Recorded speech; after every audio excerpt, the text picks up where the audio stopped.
l'encre de l'âme. C'est par la loi qu'est la connaissance du péché. La loi ne peut rien rendre parfait.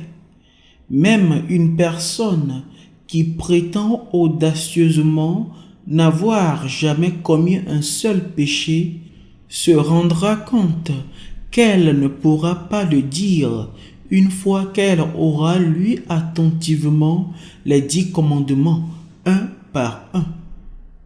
Dans ce cas, pourquoi Dieu a-t-il donné la loi à l'homme? Le but de la loi n'est pas de se débarrasser de la nature du péché qui est en nous, mais de nous amener à prendre conscience de notre péché. Lorsqu'un médecin pose un stéthoscope sur la poitrine de son patient, il entend toutes sortes de sons provenant de l'intérieur. Le médecin utilise le stéthoscope non pas pour guérir la maladie du patient, mais pour écouter ces sons et établir son diagnostic à partir de ce qu'il entend. Tout comme le stéthoscope est utilisé pour diagnostiquer la maladie d'un patient, la loi a été donnée pour que nous puissions connaître notre péché. Lorsqu'un médecin pose son stéthoscope sur la poitrine de son patient et l'écoute, il entend le bruit du cœur du patient qui bat. Mais le patient lui-même ne l'entend pas. De la même manière, lorsqu'on dit à quelqu'un qu'il a péché, sa conscience peut le troubler un peu.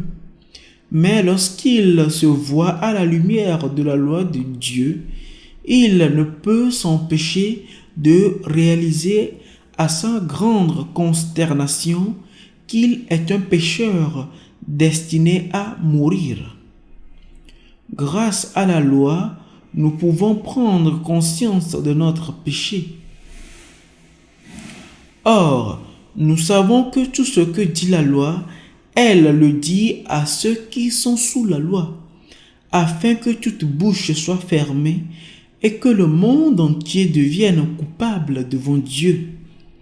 C'est pourquoi par les œuvres de la loi, nulle chair ne sera justifiée devant lui, car c'est par la loi qu'est la connaissance du péché. Il est dit ici que nulle chair ne sera justifiée par les actes de la loi. L'esprit ne peut pas être rendu vivant au moyen de l'outil utilisé pour diagnostiquer le péché, n'est-ce pas? La Bible dit que la loi a été donnée afin de condamner le péché. Une fois, je suis entré dans un magasin pour acheter certains livres.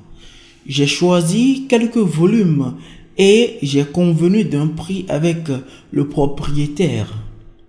Mais lorsque j'ai mis la main dans ma poche pour prendre l'argent pour payer, j'ai été surpris de constater que je n'avais pas un seul centime sur moi.